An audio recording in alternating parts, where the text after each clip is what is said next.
Léopoldville, septembre 1962, nous débarquions au Congo pour la 7e fois depuis l'indépendance. Léopoldville, future capitale fédérale, est un univers surpeuplé d'1 million d'habitants où le chômage, le marché parallèle, les scandales politiques et financiers sont le lot quotidien dénoncé chaque jour par une presse dont la liberté de ton et d'expression est étonnante dans un pays où l'arbitraire n'est pas l'exception. Voici ce que l'on pouvait lire il y a 10 jours à peine dans le journal Présence congolaise.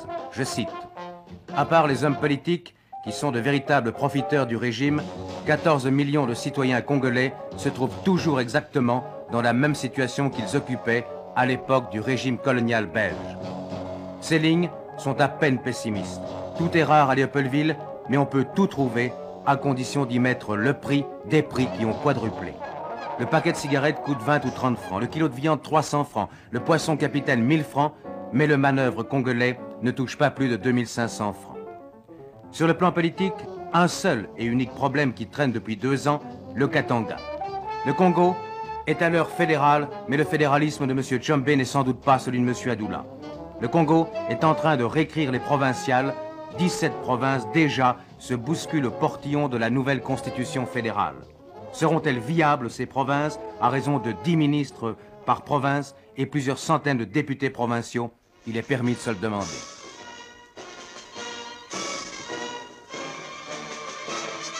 Un homme seul, préside aux destinées de cette république grande comme le tiers des États-Unis, un homme de 40 ans à peine, le Premier ministre Cyril Adoula. Bourreau de travail, le fait mérite d'être souligné dans un pays bantou. Cyril Adoula est à son bureau dès 8 heures du matin, sa journée ne s'achève que tard le soir. Cette journée, nous l'avons vécue avec lui.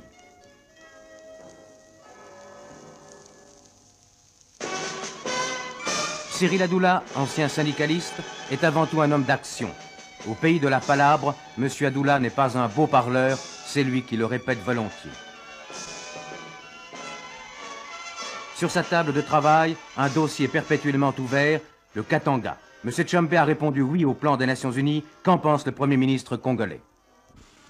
M. Tshombe a dit oui, et c'est l'opinion qu'il a laissée, l'impression qu'il a laissée à l'opinion internationale, a dit oui depuis le 3 septembre.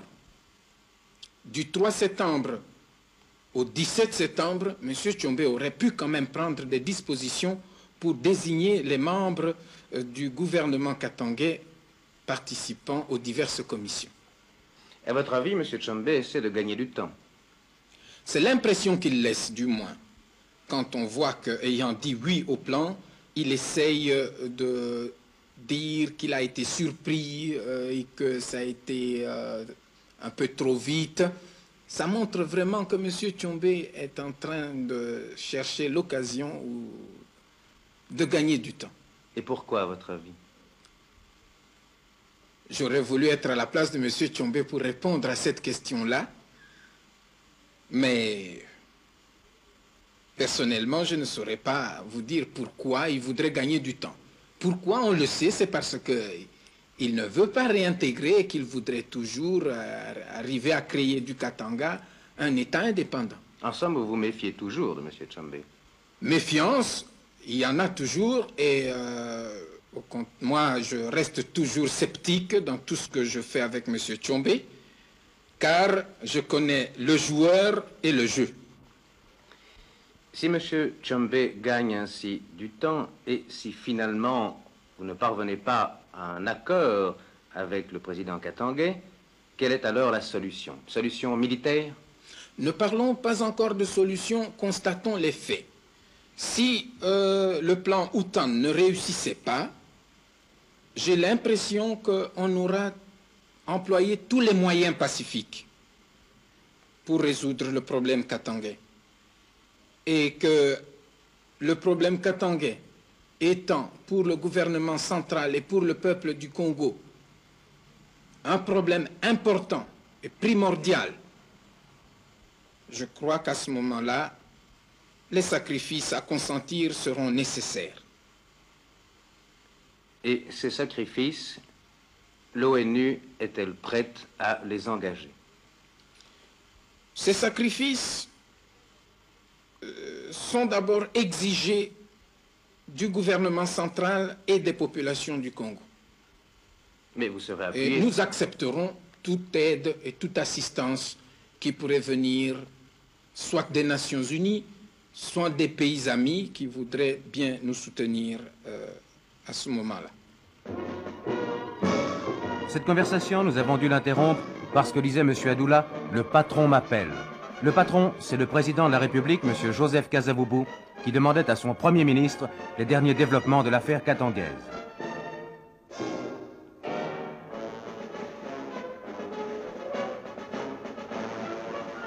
Pendant 3 heures, les deux hommes resteront en tête-à-tête, seuls avec un sténographe qui enregistrera l'entretien. Les oreilles de M. Tshombe ont dû teinter ce jour-là.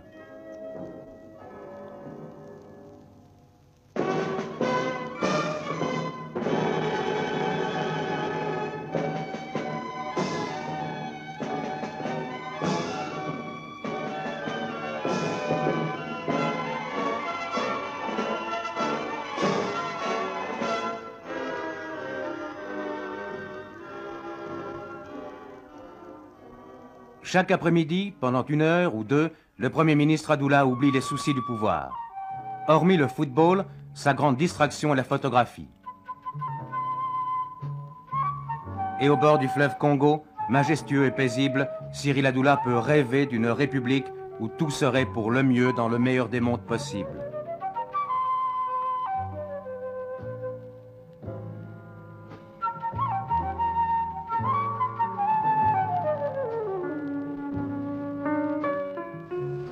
Vos adversaires les plus irréductibles, vos ennemis, disent que vous êtes l'homme des Américains. Eh bien, si ce sont mes adversaires qui le disent, je sais aussi que certains autres de mes adversaires disent que je suis un homme des Russes ou un homme du socialisme. Je me demande où est ma position dans ce cas-là. Je ne peux pas vous laisser deviner, mais je vous dis tout simplement que je ne suis l'homme de personne et je ne peux pas être l'homme de quelqu'un. Mais il nous fallait aller au cœur du problème, le Katanga. Cette fois, le Nord Katanga, chez les adversaires de M. Tshombe. Albertville, capitale de cette nouvelle province du Nord Katanga, est depuis 1 an aux mains des casques bleus et de l'ANC. La bataille pour Albertville a été dure, âpre et sans merci. Pris entre 2 feux comme chaque fois, 200 Européens ont survécu à la tourmente.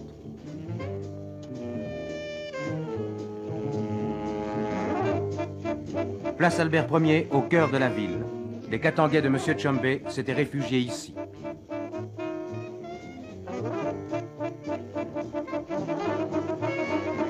Des espions katangais, vrais ou faux, même les casques bleus se font parfois arrêter. Nul n'échappe à la méfiance de la sûreté nord-katangaise.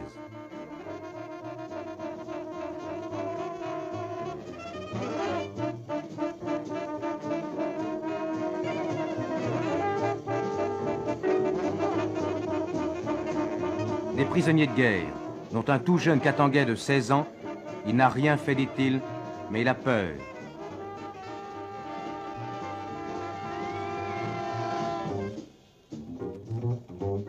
Peur notamment du colonel Masiala qui commande les opérations militaires dans le Nord Katanga.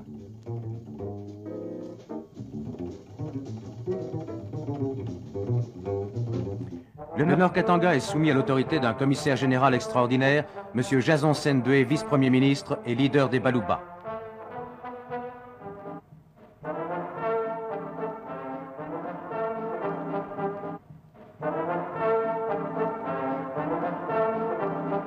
Le port sur le lac Tanganyika, c'est par ici que passe vers Dar es Salaam le minerai d'étain et surtout les dérivés de l'étain, tantalite et germanium, indispensables aux recherches spatiales. Il est vrai, si nos renseignements sont exacts, qu'une grosse partie de ces métaux précieux serait évacuée en fraude chez M. Tshombe.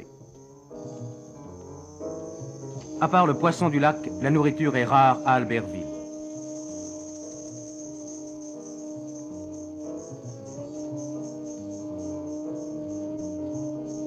Les réfugiés Baluba, ceux-là même qui étaient dans un camp à Elisabethville, vivent ici à 30 km d'Albertville. Ils sont encore au nombre de 10 000.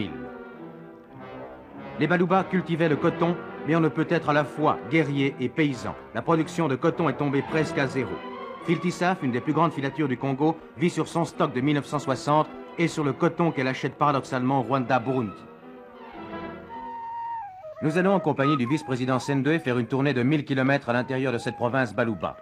Les guerriers Baluba, redoutables avec leurs flèches empoisonnées et leurs machettes affûtées comme des rasoirs, vous les verrez pour la première fois. Aucun journaliste n'a jamais pu pénétrer dans ce territoire où la guerre entre Baluba et gendarmes katangais est impitoyable. Ici aussi, pour la première fois, vous aurez l'occasion d'entendre des chants où le nom de Patrice Lumumba revient en leitmotiv.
Les guerriers demanderont aussi de quelle ethnie nous faisons partie. Et en notre présence, ils chanteront également « Nous avons formé le cartel pour chasser tous les Belges ».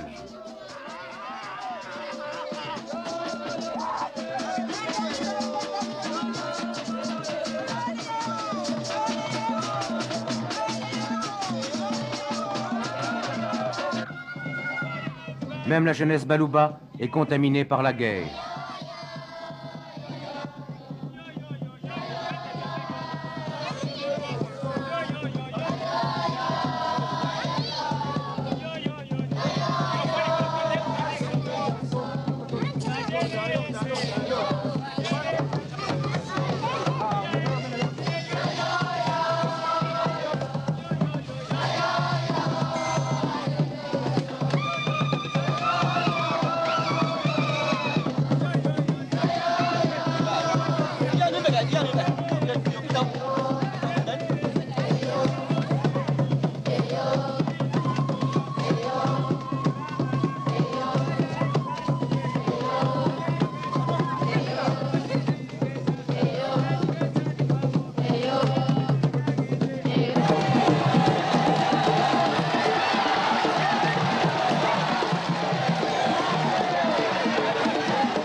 Nyunzu, qui fut pendant des mois un objectif militaire tant pour les Katangais que pour l'armée nationale congolaise, est une étape officielle pour le vice-président Sendwe.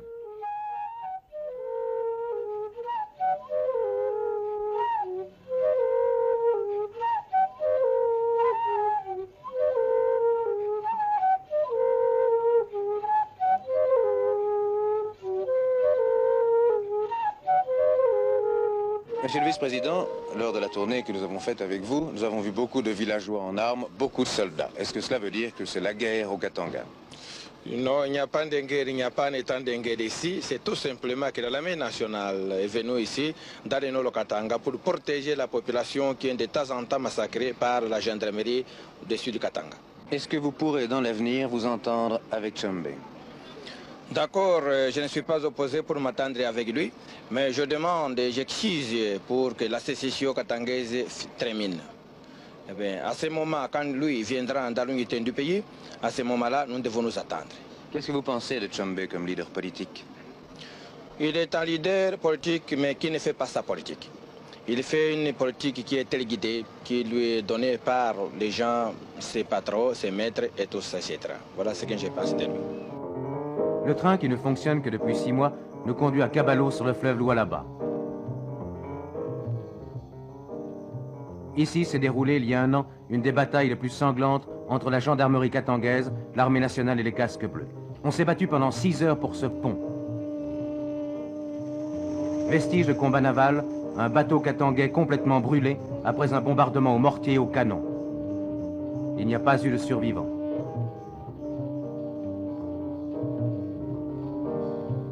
À Caballo, il n'y a plus un seul Européen, rien que des militaires de l'armée nationale. Il n'y a plus de casque bleu non plus, depuis le massacre de 12 Irlandais, non loin de là.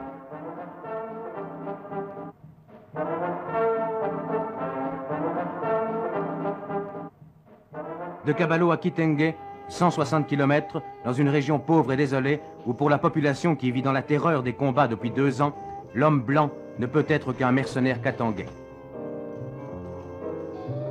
À 200 mètres de Kitenge, les Katangais avaient fait sauter la voie. Les Katangais occupaient le village, repris depuis 1 mois par l'ANC.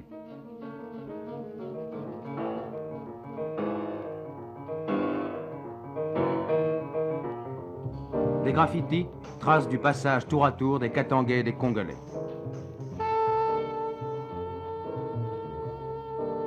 Du matériel récupéré aux Katangais, des jeeps, des camions.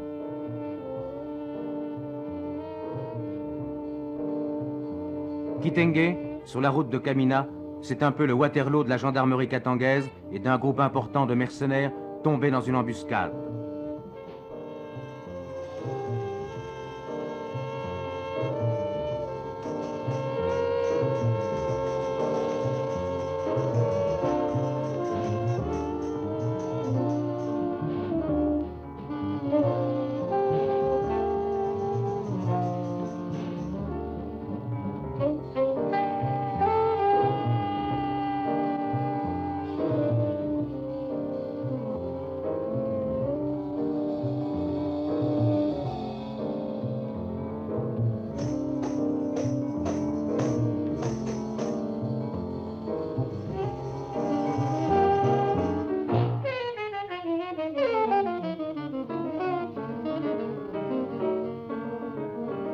Kitenge, une ville morte, un champ de bataille.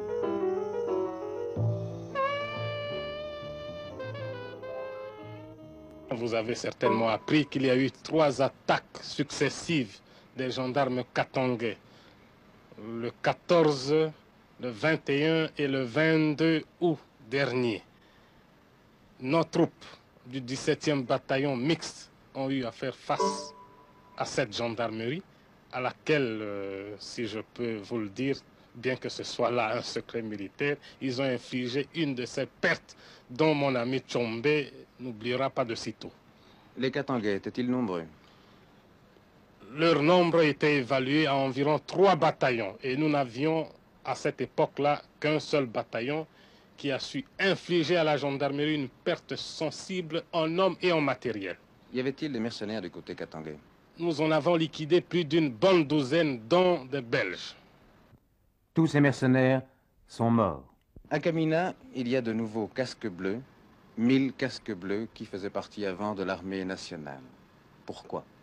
En décembre dernier, il y a eu des pourparlers ici à Léopoldville entre le Premier ministre Adoula, qui était alors ministre de la Défense nationale, et le secrétaire général adjoint des Nations Unies, Monsieur l'Américain noir, j'ignore encore son nom.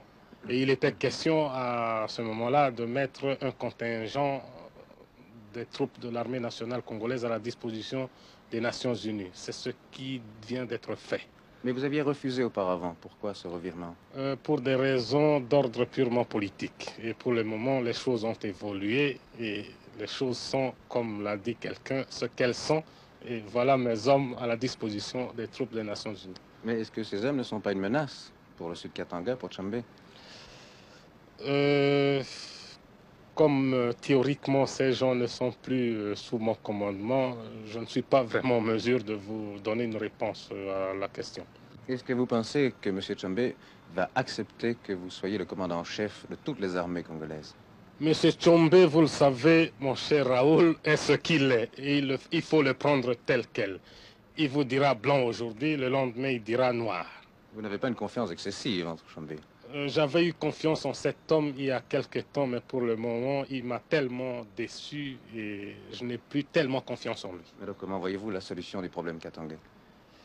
Il n'y a que des politiciens qui peuvent encore croire à ce que M. Tshombe peut leur dire, mais moi pas en tout cas. Il y a longtemps que je voulais vous poser une question d'ordre personnel. Vous êtes très populaire en Belgique, vous êtes très connu, mais il y a longtemps qu'on n'a plus entendu parler du général Mobutu. Pourquoi ce long silence? C'est simple, je suis simplement rentré dans les rangs, je joue mon petit rôle de militaire. Le général Mobutu et son armée sont à l'entière disposition du gouvernement central. C'est comme n'importe quelle armée du monde. Et je n'ai plus de rôle politique à jouer au Congo, c'est tout. Mais c'est par méfiance ou par dégoût de la politique? Surtout par dégoût de la politique. Mais la boucle n'était pas bouclée. Du fin fond de la brousse du Nord Katanga, nous apprenions l'évasion rocambolesque du Mulopwe Albert Kalonji, empereur du Sud Kasaï. Le Mulopwe est un personnage et un cas. Écoutons ce qu'en pense le Premier ministre Adoula lors d'un entretien qu'il nous a accordé il y a 5 jours. Monsieur Kalonji reste un détenu qui a pris la clé des champs. C'est une première chose, mais la deuxième chose pour nous, et qui est très importante, et cette deuxième chose consiste surtout à récupérer le Sud Katanga. Le Sud Kasaï, je m'excuse. On confond toujours comme ils sont tous dans le Sud, oui. Le Katanga et le Précisément, on peut craindre Kasaï. peut-être que cette évasion ne signifie une nouvelle sécession, celle du Sud Kasaï précisément. J'espère que M. Kalonji sera quand même un peu plus intelligent pour ne pas s'aventurer dans cette voie. Sinon, que feriez-vous? Nous sommes bien obligés de récupérer le Sud Kasaï. Action militaire? Eh bien, action militaire, nous donnons d'abord à M. Kalonji l'occasion de faire son examen de conscience et de voir quel est le chemin qui est le mieux à suivre pour lui. Et je pense que ce chemin, c'est qu'il réintègre le Congo et qu'il fasse sa fidélité au gouvernement central. Je crois que c'est le seul moyen. Le seul moyen, parce que il serait malheureux s'il nous obligeait à recourir à la force. M. Kalonji s'est évadé.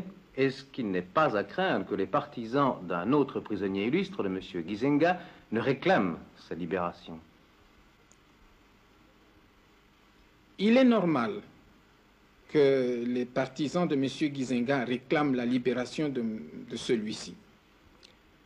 Et d'ailleurs, de tout temps, ils n'ont fait que réclamer la libération de M. Gizenga.